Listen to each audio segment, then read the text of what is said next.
ছাত্ৰ ছাত্ৰীসকল আহা আজি আমি এটা কোণ এ বি চিৰ সমদ্বিখণ্ডক আঁকিবলৈ শিকোঁ।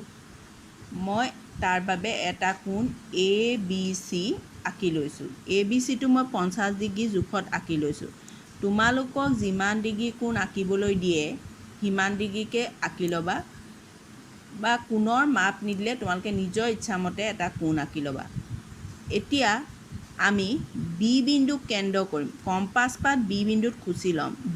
কম্পাছ পাত য'ত খুচা হয় সেইটো কেন্দ্ৰ কৰা বুলি কোৱা হয়, আৰু কম্পাছ পাতে যিমান বহলকৈ মেলা হয় সেইটো ব্যাসাৰ্ধ লোৱা বুলি কোৱা হয়। কম্পাছ পাতে বি বিন্দুক কেন্দ্ৰ কৰি নিজৰ ইচ্ছামতে ব্যাসাৰ্ধ লয়, এইটো কোনো জোখ নাই। নিজৰ ইচ্ছামতে ব্যাসাৰ্ধ লৈ বি এ আৰু বি চি বাহুক কটাকৈ এটা বৃত্তচাপ আঁকিম। বৃত্তৰ এটা অংশক চাপ বুলি কোৱা হয়। আমি এইটো বৃত্তৰ এটা অংশ আঁকিছোঁ, সেইকাৰণে এইটো হৈছে চাপ। ধৰি লোৱা এই চাপটোৱে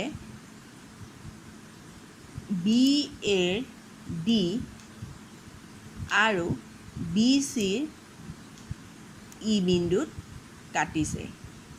এইবাৰ আমি ডি আৰু ই বিন্দু কেন্দ্ৰ কৰি কৰিম।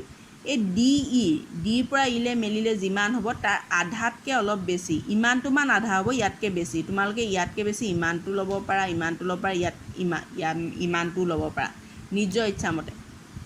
ইয়াৰ আধাতকৈ বেছি হ'ব লাগিব। আধাতকৈ বেছি ব্যাসাৰ্ধ লৈ ইটোৱে সিটোক কটাকৈ ডি আৰু ই বিন্দু কেন্দ্ৰ কৰি আমি দুটা বৃত্তচাপ আঁকিম। এইটো এটা চাপ হ'ল নহয়। এতিয়া ই বিন্দুক কেন্দ্ৰ কৰি যিটো চাপ আঁকিম সেই চাপটোৱে ডি বিন্দুক কেন্দ্ৰ কৰি অঁকা চাপটোক কাটিব লাগিব।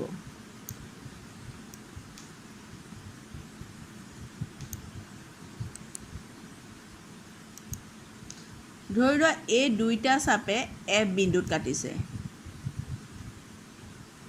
এতিয়া আমি বি এফ সংযোগ কৰিম।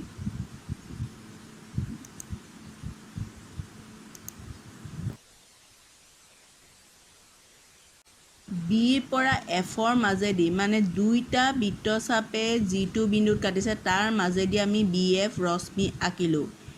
এই B F ৰশ্মিডালেই A B C কোণৰ সমদ্বিখণ্ডক। এতিয়া আমি কোণটো জুখি চালে গম পাম এইডাল সমদ্বিখণ্ডক হৈছে নাই। আমি 50 ডিগ্ৰী কোণটো আঁকি লৈছিলোঁ। এতিয়া এটা কোণ আমাৰ 25 ডিগ্ৰী হ'ব লাগিব।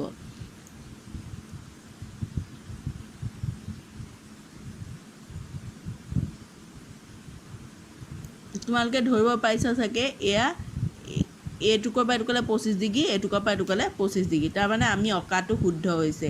এই বি এফডালে এ বি চি কোণৰ সমদ্বিখণ্ডক। তোমালোকে অংকন প্ৰণালী লিখিব লাগিব। অংকন প্ৰণালী আন একো নহয়, আমি কেনেকৈ আঁকিলোঁ সেইটোৱে লিখোঁ। আমি কি লিখিম? প্ৰথমতে এ বি চি কোণৰ কি কৰিছিলোঁ? প্ৰথমতে বি বিন্দুক কেন্দ্ৰ কৰি নিজৰ ইচ্ছামতে ব্যাসাৰ্ধ লৈ বি এ আৰু বি চি ডি আৰু ই বিন্দু কটাকৈ এটা বৃত্তচাপ এইটো আঁকিছিলোঁ, নহয়নে? এতিয়া ডি আৰু ই বিন্দু কেন্দ্ৰ কৰি ডিৰ পৰা ইলৈ যিমান, ডি ইৰ আধাতকৈ বেছি ব্যাসাৰ্ধ লৈ ইটোৱে সিটোক কটাকৈ দুটা বৃত্তচাপ আঁকিলোঁ। সেই বৃত্তচাপ দুটাই এফ বিন্দুত কাটিছে। বি এফ সংযোগ কৰা হ'ল। সংযোগ কৰোঁতে তোমালোকে মনত ৰাখিবা বি বিন্দুৰ পৰা এই কটা চিন দুটাৰ মাজেদি আঁকিম ন। এই বি এফে এ বি চি কোণৰ সমদ্বিখণ্ডক। তোমালোকৰ অংকন প্ৰণালী পেজ এটা মই পিছত দি দিছোঁ, তোমালোকে তাৰ পৰা চাই লিখি ল'বা। আজিৰ বাবে ইমানেই। ধন্যবাদ।